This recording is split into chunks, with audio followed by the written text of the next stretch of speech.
Hello, everyone. My name is Daria Badur. I'm a film critic and moderator of today's discussion. Presently, we have 895th days of quarantine, give or take, and now we are going to discuss the reality of this lockdown and consequences of it for Ukrainian film industry. This is something that concerns people a lot.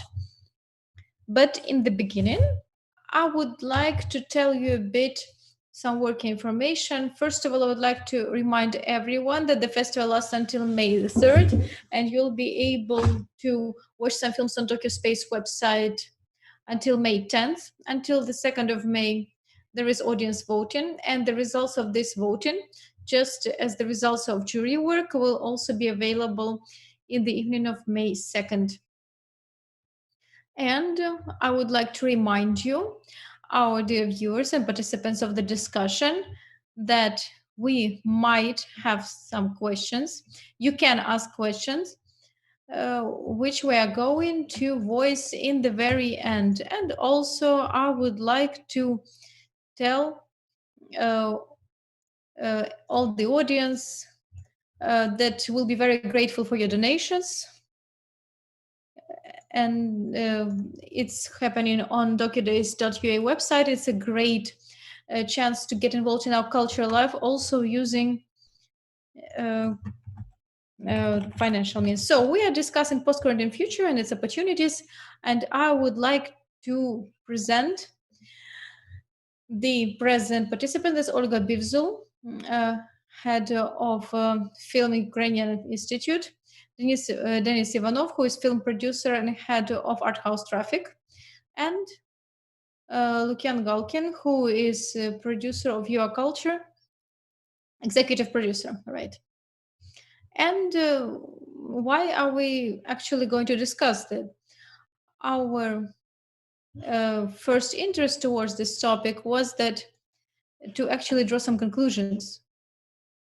For some time, we were in this lockdown, and a cultural community is also there.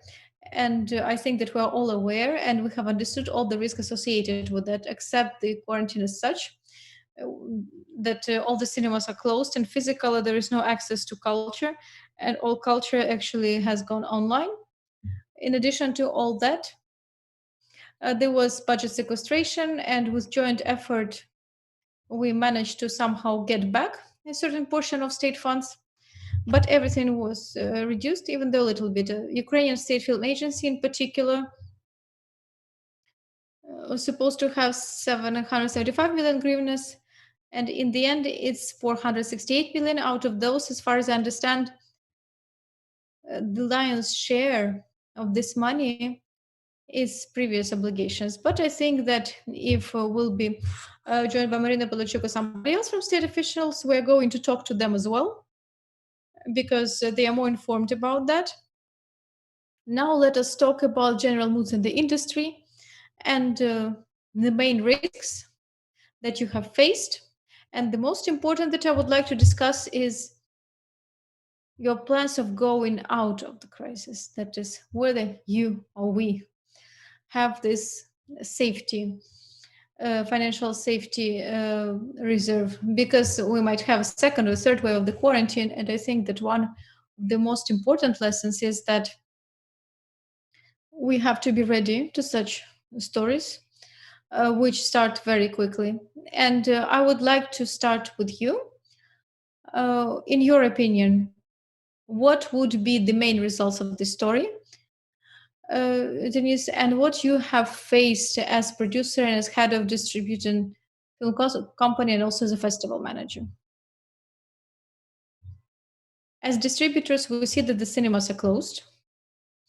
So there are huge non-payments in the industry, and film distribution part is really suffering. Everybody is waiting for something. Not all cinemas will survive this crisis, that's for sure. There are different rumors going on, but anyway, even exiting the quarantine won't be the guarantee that the cinemas will start working in full immediately, because there can be mask regime preserved, some reservations of the audience. They want to go to the cinemas, they just don't want to go to mass events and won't want to go. So there is some indecision here, but I see here that there is this movement between theatrical release and also digital platforms. I think that this is going to be the consequence of the quarantine.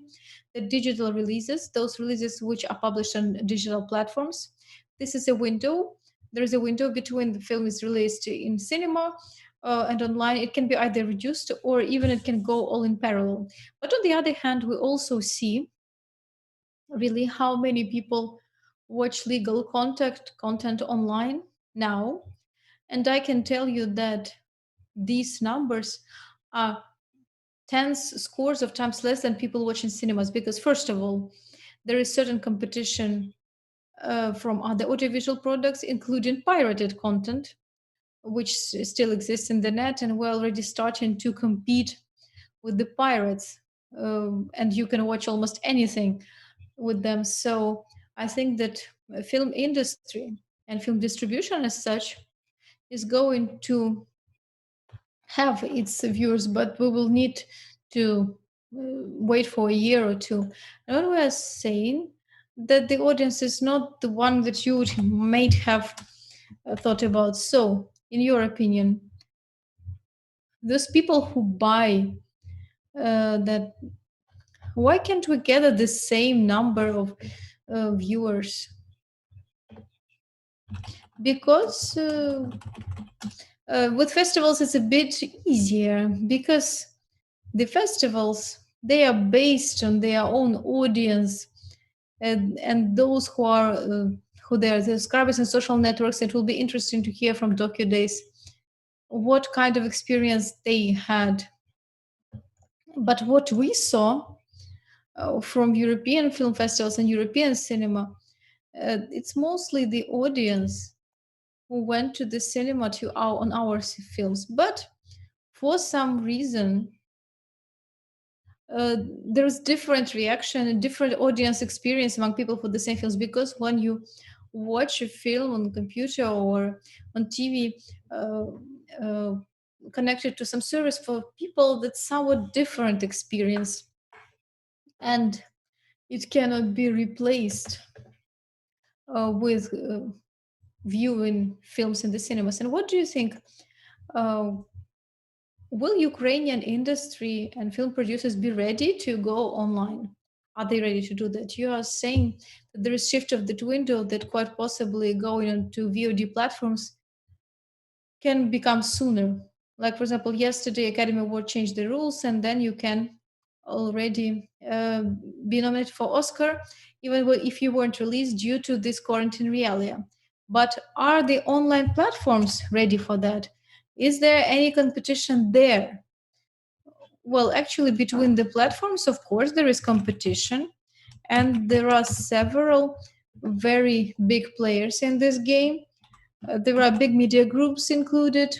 Almost all of them have their projects in digital space.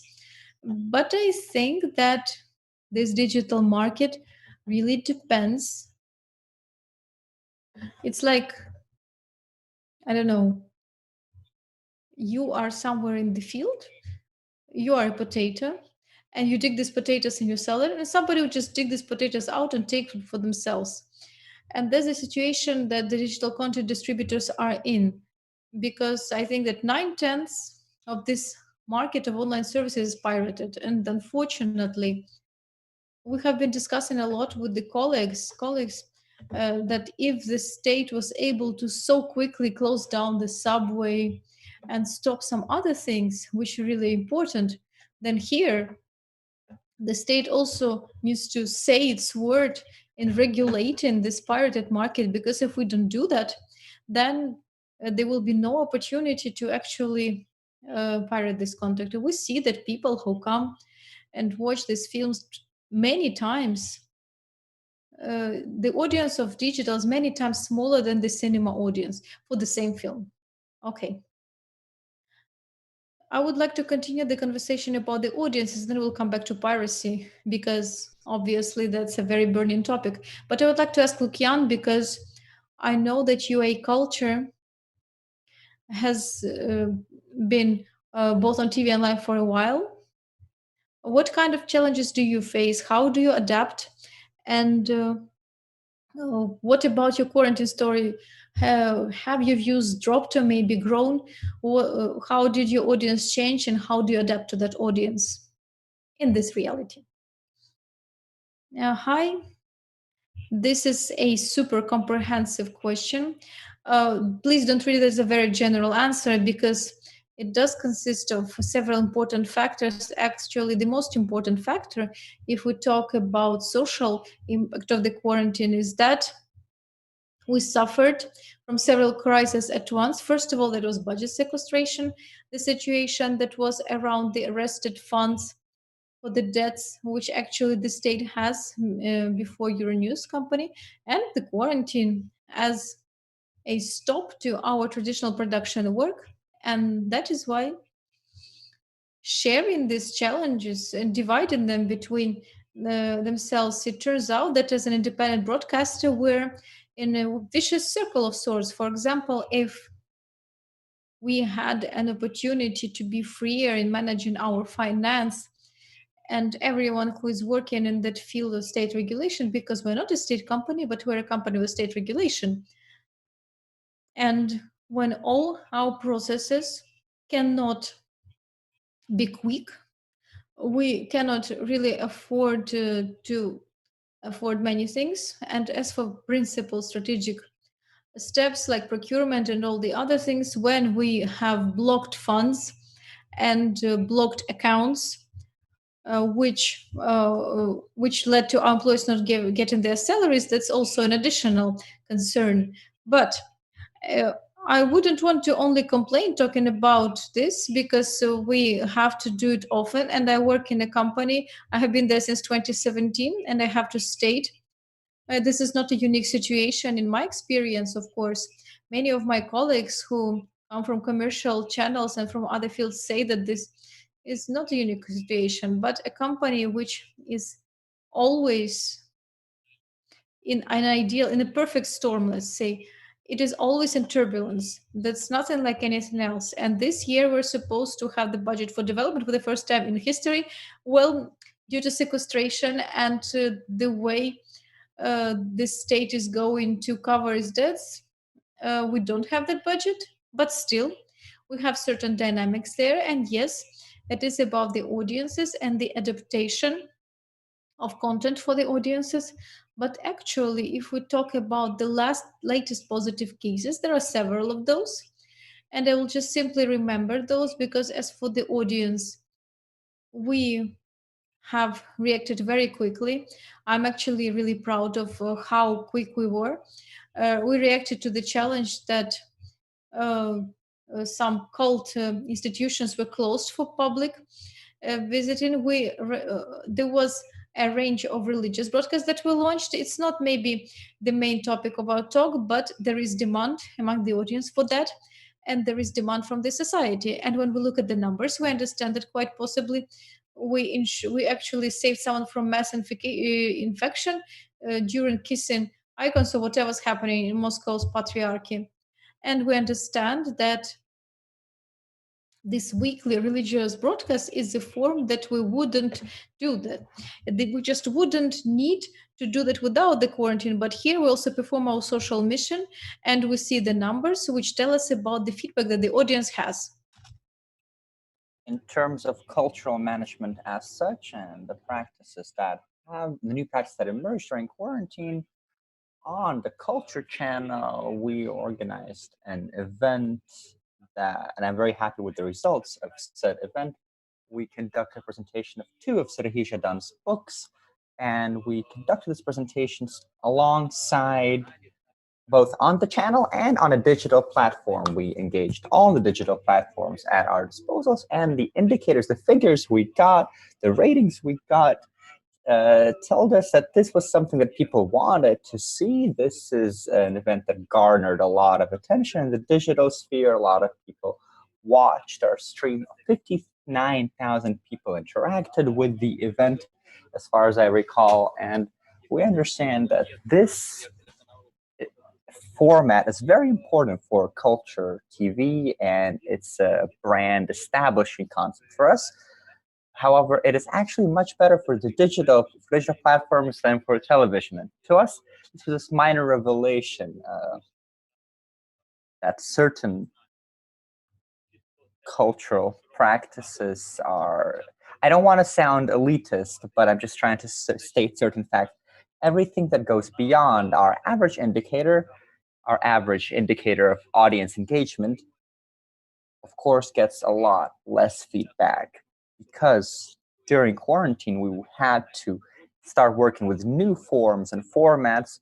We understand what we should focus more on distributing digitally via centralized platform without losing sight of our TV platform. There's another successful case study. We launched the so-called quarantine marathon. It's a daytime slot, and we are screening things that I wouldn't say are atypical, but I would say it's a high stable level of activity. It's a 4-hour marathon, both at the digital platform and on the UATV Pershi TV channel and all of our regional TV channels as well. And we see that this is both relevant in digital and in TV. So the viewers have a demand to get quick and trustworthy information. And we know for a fact that in the years that Suspilne television has existed, that we are the channel for viewers when they are stressed, when certain stressful events are taking place, with fighting in the East, or, for example, when there's a prisoner exchange, when there's any sort of breaking news in the country. This increases our segment of the audience, and this signals that the population trusts us. Well, it increases the share of all TV channels and platforms, because people that didn't read the news start reading the news. But if I understood what you said, culturally specific content, artistic content, art, lectures, discussions, does it lead to an increase of your audience or not? And after quarantine was introduced, did people start watching culture more, or are they only watching news content and religious content? So is the cinemaphile audience, has that become larger? Ukrainian films you're screening, have they garnered more viewers? That's a very good question. And now I'll try to be brief, and I'll try to explain what makes our channel special. And this should be obvious to anyone who's watched our content. But apart from trying to accumulate all the cultural institutions, so the content of Ukrainian cinema, the Ukrainian TV series that we have, the documentary cinema we find ourselves in the context of standard television space with its own laws. And that is why the stories that are brand creating stories for us, the screening of foreign film or festival film, large scale premieres, like we're doing with our partners from Art House Traffic, and as well as the screening of Ukrainian documentary cinema, is part of our image slot. And the viewing numbers there are usually not high. I think in general, the viewing numbers are quite stable. We launched a line of lectures for viewers at the evening prime time at 1800. And we also have cinema at 2100 on the Culture TV channel, both foreign, Ukrainian, and documentary cinema. The cinema we would like to support as an institution of the Suspilne TV channel. Those slots have stable viewership numbers. This niche audience of the Culture TV channel has gotten used to interacting with this content. And I think, of course, part of this is the result of quarantine, and also the fact that we started planning for this last fall. And more importantly, this is a habit that people can get into, given the fact that we are competing not only with commercial channels, but also with a so-called second screen, so the mobile phone, as well as with all sorts of digital events. I think that a stable number is already a modest but a positive achievement. Oh, I wanted to ask you a question, shift the discussion towards you. I know that you have the promotion program, and when quarantine began, you improved on it a bit by adding online presence, by receiving funding, and the producers of the films can not only visit a cinema fair that may not take place, but it also work online. And I wanted to ask you, what difficulties did you encounter as an institution that spends public funds and you spend those funds online? Well, the state asks where the money went. Where's the catalogs? Where's the stands? Where's the booths? So how is it easy to use state funds to create online presence? And also, as an institution that works in the sphere of cultural diplomacy, how can you see the role of the presence of Ukrainian cinema on international media markets, including the Cannes media market that will take place online? Thank you, Dasha. That's a great question because cultural diplomacy isn't something you can measure with a ruler or specific indicators, but cultural diplomacy is about creating a positive image for Ukraine, and often the programs are long term. It takes much longer than a year. And I encountered a series of issues. First, you know what happened with the Ukrainian state budgets, and we're very happy we were able to stabilize the situation because the segment of the budget we received is sufficient for us to operate in the future. And we would like to thank the Ministry of Foreign Affairs and diplomats and everyone who supported us because, as you can imagine, we planned everything in the end of 2019 with a series of international partners, and there was significant reputational risks involved. And then it turned out that funds were not allocated, and as a response to this, we adapted our plans accordingly, and the events and the measures that we had planned, we have transformed them, we have redesigned them into more of an online format. I work in the sphere of cinema. What I care is not only the promotion of Ukrainian cinema, but also the creation of an image of Ukraine as a very reliable partner. The fact that Ukrainian film industry is competitive, that it is able and worthy of having partners from all over the world, not only when screening films, but also when producing movies. Therefore, part of the programs developing in the field of cinema aim to not only promote Ukrainian cinema, but also to improve the work of the cinema industry as such. The program Dasha mentioned called Promotion is a program that supports projects for the promotion and distribution of Ukrainian cinema abroad. We will expand that program. We have expanded it online, and now you can promote your films in festivals and in cinemas that are not operating, but although we see some festivals are transforming into online festivals, but now we can also work with video on demand platforms. The second area of activity for the cinema sector is very important for us. It's called showcases. And a showcase of Ukrainian cinema is something we make for international experts, and we show them. It's made in the context of both Ukrainian and foreign festivals.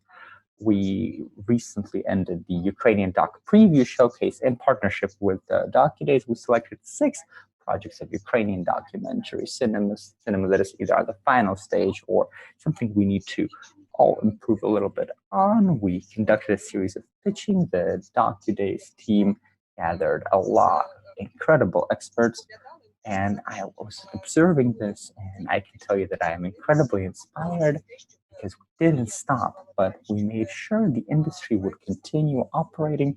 We would make sure that projects would find partners in future sales and they would see the light of day. And it's very important not to stop, to shift to the online format and to ride this online wave that is used by online film markets and festivals and be in sync with the international cinema community. Today, we're going to announce the finalists, the project that will receive our support of about 35,000 euros for international promotion. As part of this project, other partners are going to contribute to the promotion of this project. The next two showcase will be called in Cannes, but not the Cannes with the red carpet and with 100-meter long lines, but at the film market of Cannes, one of the most important film markets of the world. We're going to organize two showcases there. We call them showcases. One of them is going to be for producers, and recently we announced the winner of that showcase, and Denis is one of the laureates. So 5 Ukrainian producers are going to be presented at a producer network for the first time. This is an event where the most prominent players of the international film industry will be present, along with, again, 5 producers from Ukrainian showcases, which for us is a very significant moment. And the second aspect is that the producer showcases the producer showcase is made in collaboration with the Odessa Festival, and the second showcase will be dedicated to documentary films. And we're going to select 4 projects for the international film market, and we're going to support them and provide them with fantastic opportunities. All of this will take place online. That is why I think that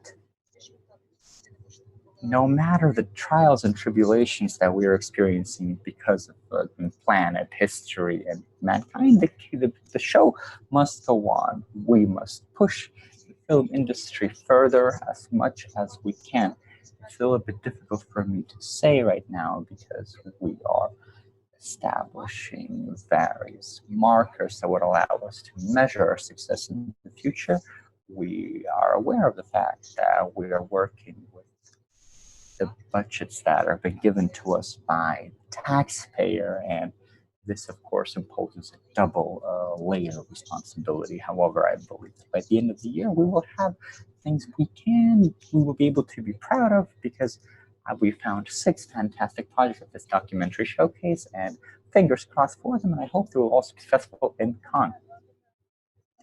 This sounds very optimistic, but I would like to maybe paint a darker picture, because all of these documentary projects began and originated before this all hell broke loose, before the budget sequestration began, before quarantine began. But let's imagine the quarantine lasts longer.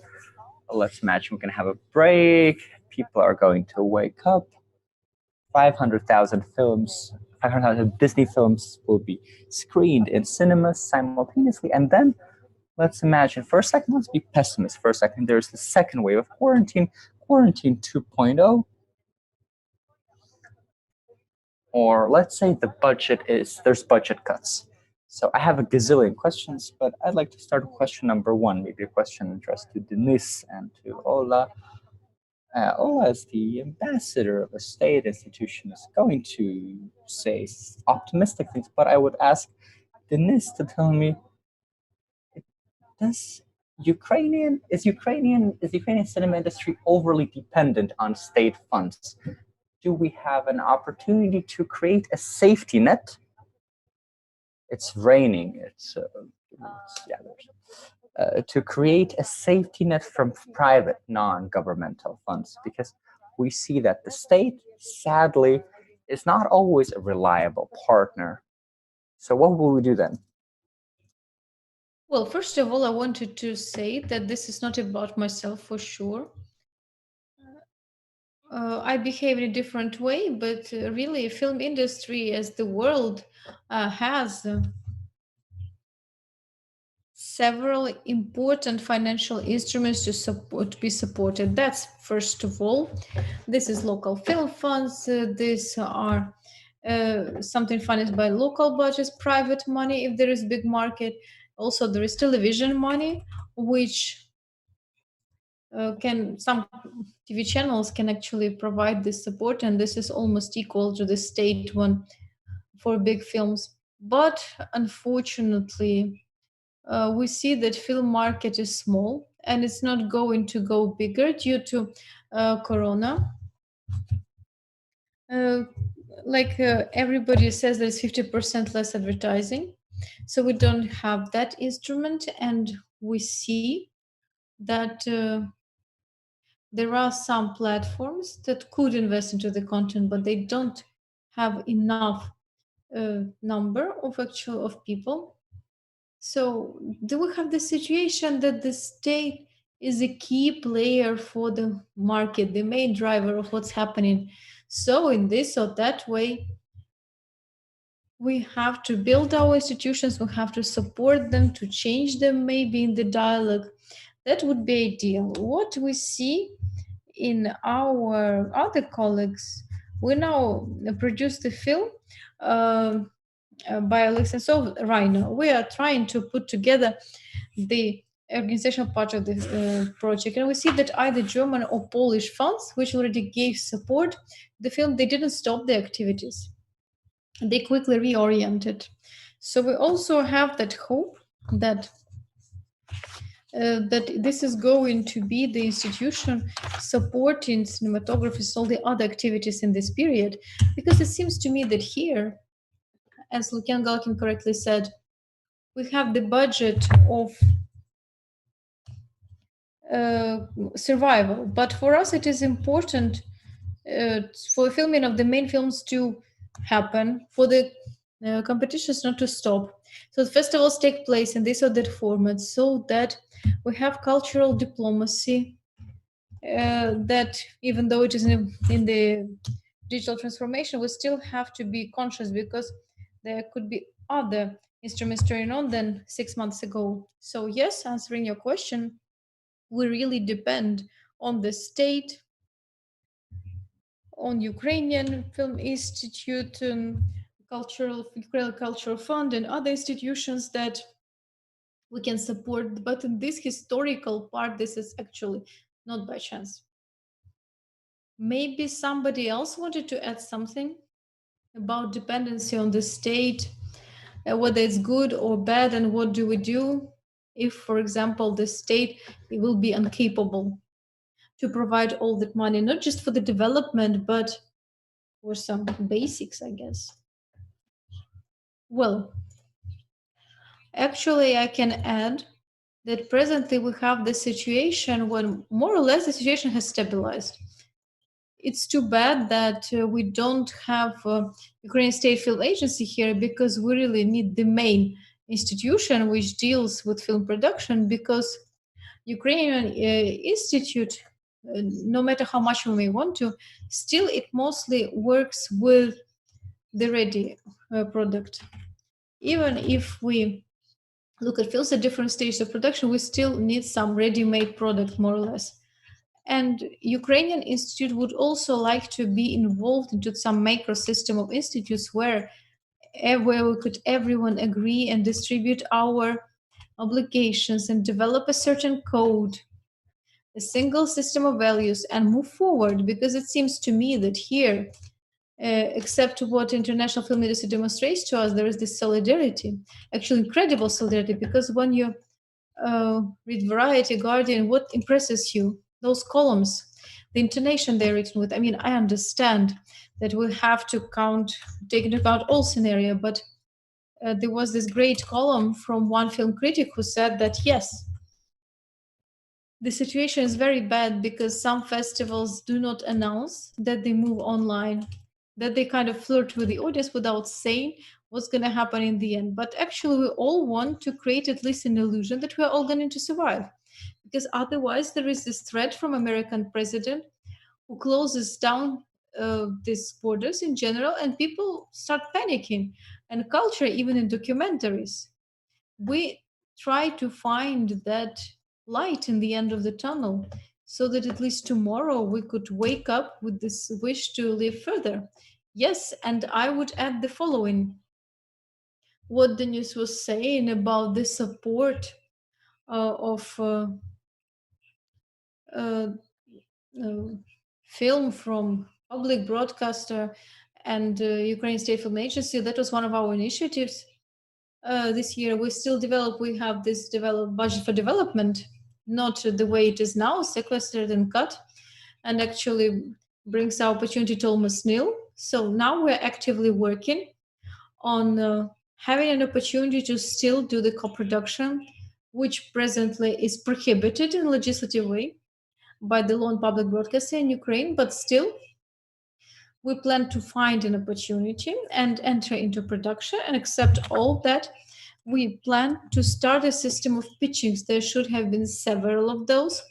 And we also planned to go to the market this year as a separate institution that might have ready-made ideas and everything, that might look for ways for realization. And actually, we planned that to spend a lot of money for that this year. We planned to spend for the production uh, about 200 million in total, invest half of them in external development, so the pitching system, and in general in our budget project, which we planned in the previous conditions and the previous budget conditions. We envisage for the nearest 3 years to invest in external production about half a billion hryvnias. And if the situation is going to change, then really there is a reality that will allow us to announce the development call at least this year, because we hope that now all serious industry are saying that now is the development period, and would also like to announce this development call for external producers. And we'll be able to do that according to two conditions. First of all, if we won't have to pay this executive collection from Euronews, which I mentioned at the beginning, and this execution fee is 1 million euro, which is a serious threat for our sequestered budget. And secondly, due to the fact that this funds of public broadcaster, they will pay the debt to Euronews. 15 million euros are going to come back to the Ukrainian budget. If at least a part of this money ends up going back to the account of public broadcaster, I think that we will have an opportunity to organize this development call. I can say even now that this is optimism, which is based on 100% of positive forecast, if, and if. But as we're trying to find at least some opportunity for optimists, at least we see that. Okay, and I would also like to uh, elaborate on the stories with the development and to support all that. As far as I know, not that many state sources are available where you can take the money for development from. But as far as I know, there are some amendments being prepared to the state budget, into the legislation on cinematography, which would make it possible to spend this budget money for the development. And maybe Denise, you know anything about it, and we could also discuss what else we need from the state machine, the state system, except the money, because obviously the legislation is not perfect, and if we want to survive and develop, we need more changes in this regulation. So maybe we could articulate those. Well, honestly, I'm not an expert whether something is done on the legislative field that would make the development of projects possible. This is really a huge problem, because if we talk about a feature film or about a long-term development of a documentary project, this is a huge amount of time, and this is not that much money, but it provides an opportunity to do it in a high quality way. Before, for example, applying to pitchings, you ideally need to have a script written, uh, have an understanding what kind of patient is going to be, to have this casting and everything. And now this is all on the shoulders of producers, because now all the main business process in the company, they are stopped.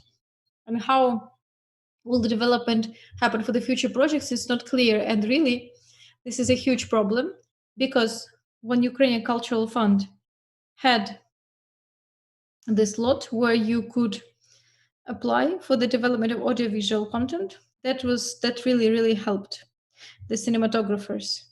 And unfortunately, I don't know uh, where it is, and there may be some urgent things. What to do with sequestered budget? Some things, for example, to approve the program passports, redistribute money between the projects. I don't think that there's going to be there's some super activity over there, but would be great if it starts immediately after this wave of local gaps. Yeah, actually, I'm sorry. As far as I understand, we have Artem from Ukrainian State Agency join us, right? No? Artem, do you hear us? Yes, I do. That's great. Thanks a lot. Well, the first question, I know, I mean, we're really missing you. And mostly we thought that Marina is going to arrive, but maybe you're going to also tell us why she's not there because the audience is interested. And second question, State Film Agency, I think, has this most general picture of what's happening in film industry. And could you maybe comment on the state of the budget funds, whether it is true that most budget funds for this year is going to go for covering the debts of some previous agreements, and in general, what is the situation now with the Ukrainian State Film Agency and how Ukrainian State Film Agency plans to go out of this crisis together with Ukrainian film industry? Good afternoon, everyone. Today, as you know, we had a, a planned session online. It was a session on state support of cinematography, where we planned to distribute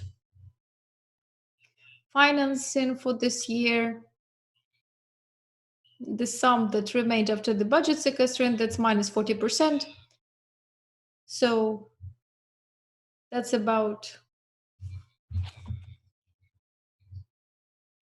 450 million hryvnias. But for now, we are in the stage of this distribution because yesterday the council sent us their proposals in, and we are working on those. Now we postponed to the following session. It was postponed for May 6th. You could have seen it online today. So Marina passes her greetings. Unfortunately, she won't be able to join in.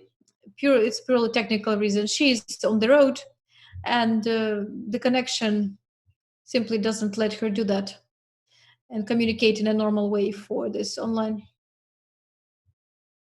Is it true that out of 450 of 168 million, 300 million will be for paying previous obligations, and how are you going to ensure that you distribute them? So what is actually the money that we're talking about? I wouldn't. So until the council and I arrive at a consolidated decision, I wouldn't like to comment on any figures. We do indeed have obligations with projects that have already been launched and films that are in the stage of production, and even contracts that haven't been signed, but we already have winners of previous competitions that are set to sign contract. We are gathering information from these projects, how much money people need, at what stage of the process they are at. We understand that a large chunk of the pre-production stage, because of quarantine and the pandemic, has already passed. So we are trying to reduce our obligations accordingly. But once again, I wouldn't like to comment on specifics and figures because, well, we need to wait a little bit. So let's wait until Wednesday. We are working with the council and with the industry. Is the State Film Agency lobbying changes to appropriate laws? So before you joined our conversation, we were talking about the fact that there's amendments introduced to allow state funds to be used for the development of projects. Is that so? Are these amendments being introduced? And are there other amendments or other regulations that the State Film Agency is lobbying for to mitigate the damage that the Ukrainian film industry can get? And what are the top list of priorities that the State Film Agency wishes to address after the quarantine? Regarding the laws, I can say that we are working with the Committee on Cinema and Advertising. We have a large working group that is broken down into various subgroups on various issues. There are many people who want to help out.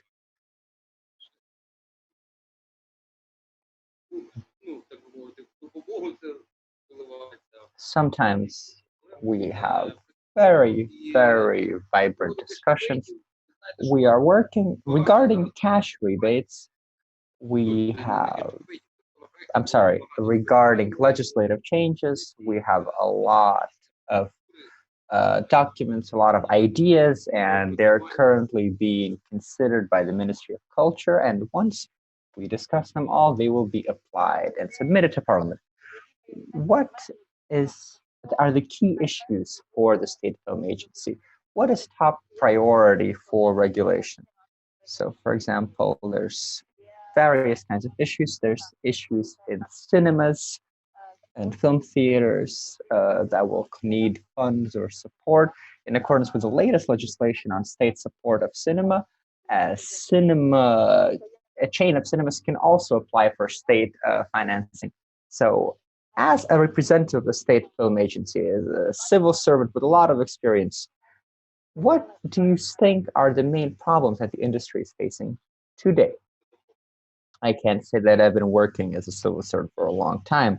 It's fact, it's been less than 5 years. But that would seem like it's enough to be able to make conclusions. Yes, indeed. Of course, the conditions are very different. The conditions of today and the past 4 years, they're very difficult to compare. They're worlds apart. And I'm not only talking about the State Film Agency, I'm talking about the condition of the world.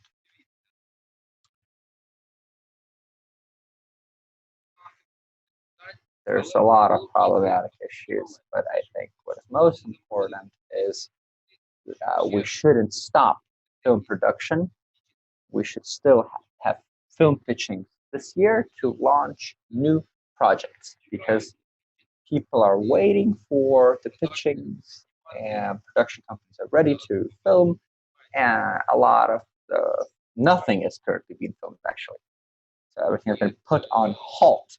And likewise, we would like us to retain the opportunity to give cash rebates. And for a long time, we've been saying, talking about this, and many foreign partners have started asking, when can we start getting the cash rebates? And in these difficult circumstances, we are trying to make everybody happy. However, as a result, it is quite a complicated process. I don't want to give any specifics because I'd like to stress that right now we are in the development stage of this year's budget, so to say. But regarding the development,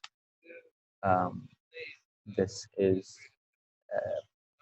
a top priority for us. We are trying to kickstart this mechanism, and whether or not we'll have time this year is yet to be seen. As you know, we are on lockdown, but the State Film Agency, we still go to work.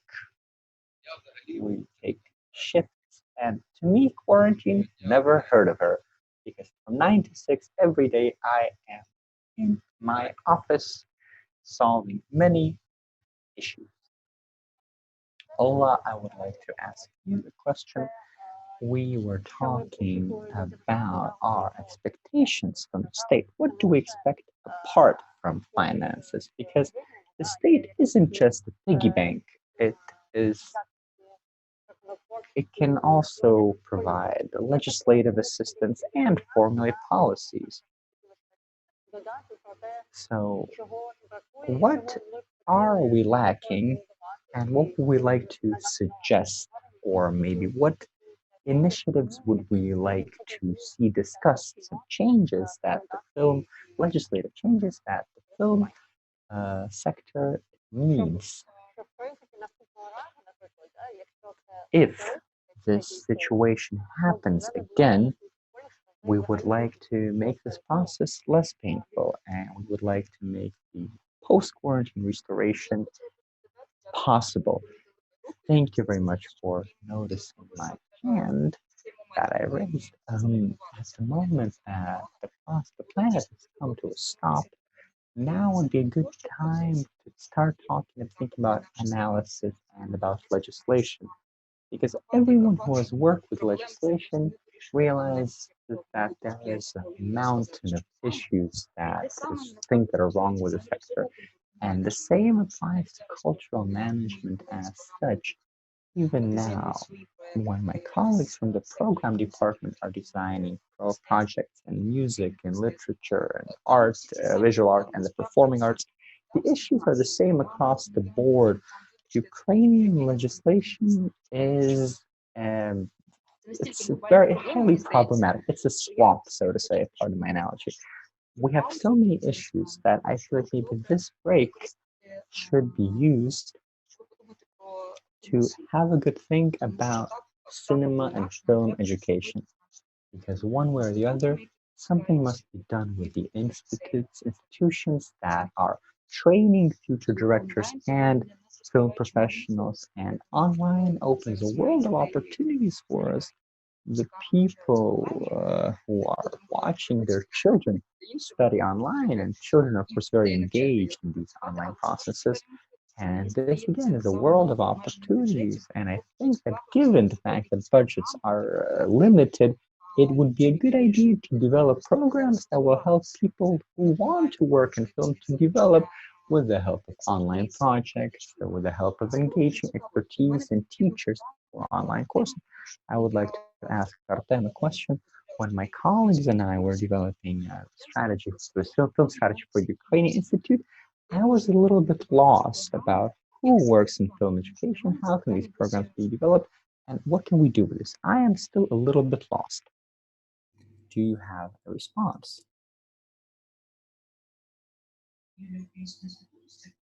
So I am a little bit lost.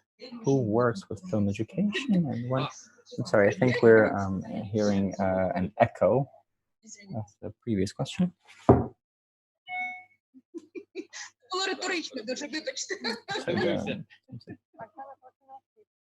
The question was about film education.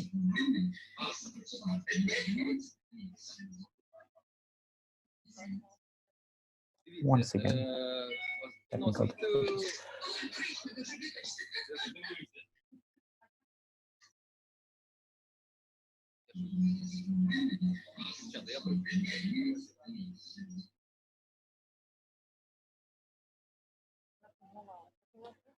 I think that we broke the system by asking the most the issue about film education, which is too pressing even for our technology, too much pressure. Everyone, even the conference equipment. Perhaps can we go on, or we don't have a lot of time left? Perhaps this is a question that will be left unanswered, and perhaps now Artem has left the broadcast. I'm sorry. I think we have a little bit of an emergency here. So, oh, okay. So now the presenter can also hear her own voice.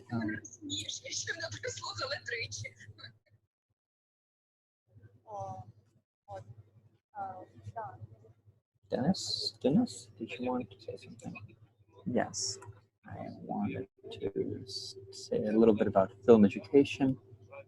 As far as I understand, in Ukraine and the state, film education is broken up between the Ministry of Culture and the Ministry of Science. And I attended a meeting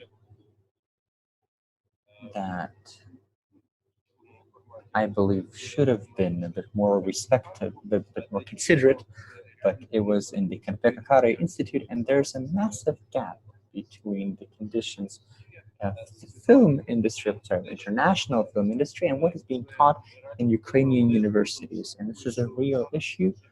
But I think back that digitalization allows us to make film education much more cost effective, much less formal, and much more efficient because um, to get a film education, you don't even need to leave your town and you don't need to move to one of the few centers of cinema education in Ukraine, most likely Kiev. We are running out of time, and because we are running a very tight ship today, I would like to thank our participants, and maybe I would like to sum up what we've been talking about. We were talking about how the Ukrainian film industry is going to come out of this quarantine. There are a couple of fantastic opportunities from the state, from new post-Maidan institutions that are currently fully operational, and this gives me great joy because, as Denis remarked, the state is currently the most important source of support for cinema, also for some financial support. But it isn't only financial support that culture needs. We also need legislative changes. And I'm hoping that the State Film Agency will provide us with more specific answers about the proposed changes to legislation. We are lacking feedback from the main executive authority in cinematography because clearly these answers are very pressing and they are crucial for the film industry of Ukraine. I would like to once again thank all the participants and thank all our viewers, as well as remind you that the DocuDates films can still be screened in 30 minutes. So at 18:30, we are going to have a conversation on teen activism from the Rights Now program. And this is the program that so the DocuClass program. Tomorrow, again at 5, there will be a presentation from the Documentary Filmmakers Guild, and you'll be able to hear about the experience of documentary filmmakers across the world and in Ukraine. Once again, thank you very much for staying with us, and hopefully I will see you very soon in cinemas and also online and in Zoom conferences. Thank you very much and stay safe. Goodbye.